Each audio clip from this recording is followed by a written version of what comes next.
Assalamualaikum warahmatullahi wabarakatuh. Baiklah, di sini saya akan mempresentasikan tentang klasifikasi material. Apa itu material? Material adalah sesuatu yang disusun atau dibuat oleh bahan atau bahan.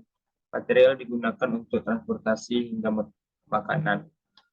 Ilmu material atau bahan merupakan pengetahuan dasar tentang struktur, sifat-sifat, dan pengolahan bahan.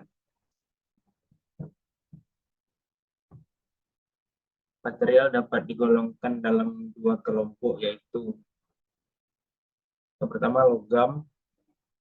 Logam adalah material yang mempunyai daya hantar listrik yang tinggi dan sifat konduktor yang baik dan tahan terhadap temperatur tinggi, keras, mengkilap, tidak tembus cahaya. Jenis logam juga terbagi menjadi dua, yaitu logam fero dan logam non-fero. Selanjutnya, non-logam. Non-logam adalah unsur kimia yang memiliki sifat elastis, cair, tidak dapat menghantarkan arus listrik, pekat terhadap api, dan mudah pecah.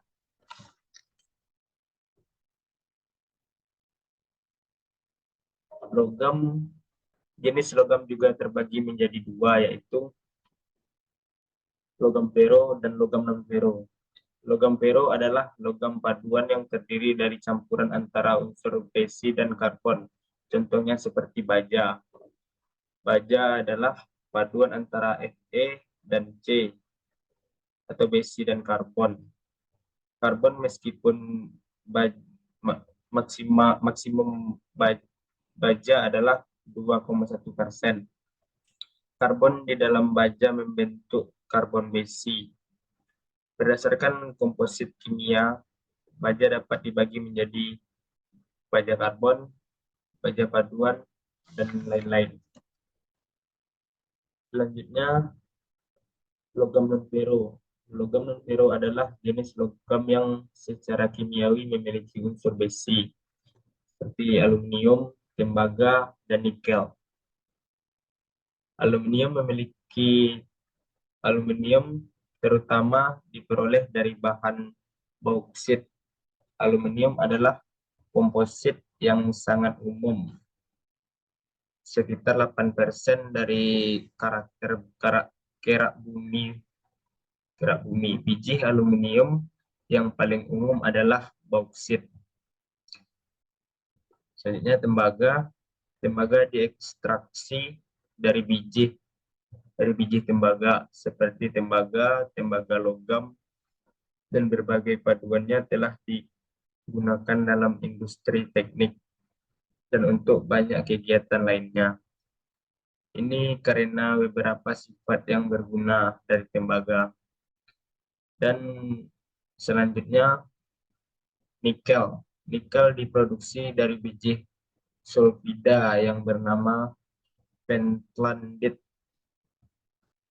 Biji pertama kali dipekatkan dengan proses hatasi buih dan kemudian dileburkan. Dan untuk non-logam seperti polimer, komposit, dan keramik. Polimer adalah material yang terdiri dari rantai molekul organik. Contohnya seperti polyethylene atau karet alami, poliprolen atau karet santis, dan lain-lain sebagainya. Selanjutnya, komposit. Komposit adalah gabungan dua atau lebih material dengan sifat yang berbeda. Contohnya seperti sifat karbon, sifat kaca, atau epaksi, dan lain-lain sebagainya. Dan yang terakhir, keramik. Keramik merupakan senyawa atau unsur logam dan non-logam yang memiliki ikatan kovalen atau ionik. Contohnya seperti gelas atau kaca, semen, keramik yang terbuat dari tembaga, dari lembung, dan lain-lain sebagainya. Baik, selanjutnya yaitu sifat-sifat material. Karakteristik properti khususnya yang dimiliki oleh suatu bahan atau material, sifat-sifat pengaruh bagaimana material dapat digunakan dalam aplikasi. Penjelasan sifat-sifat material. Yang pertama, kekuatan mekanik.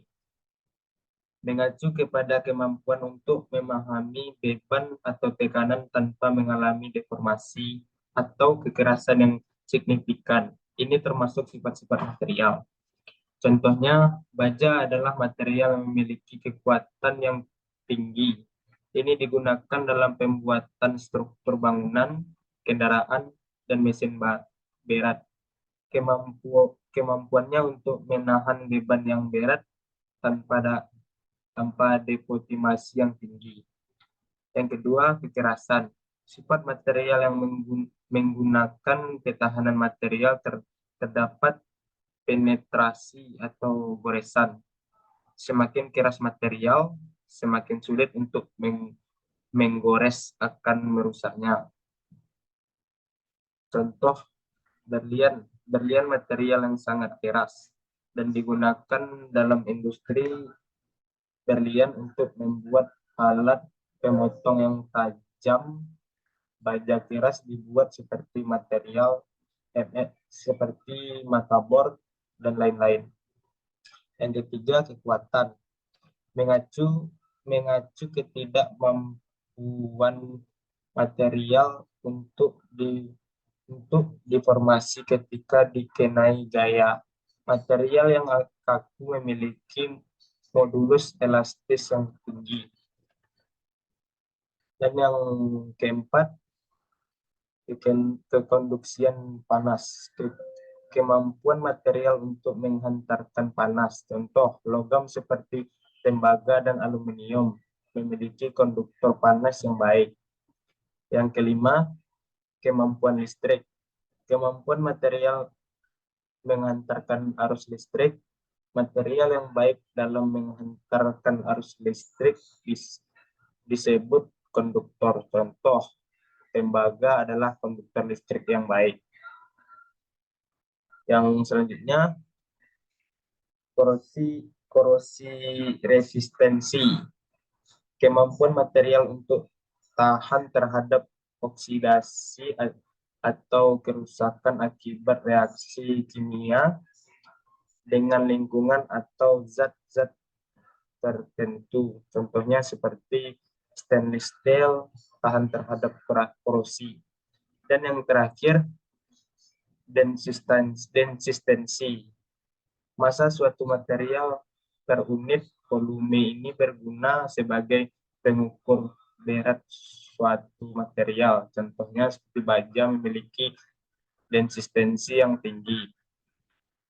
Dan sifat-sifat adalah faktor penting dalam memiliki material adalah untuk aplikasi tertentu. Pemahaman tentukan sifat ini membantu insinyur dalam memilih material yang sesuai untuk memahami kebutuhan kinerja dan lingkungan kerja yang diinginkan.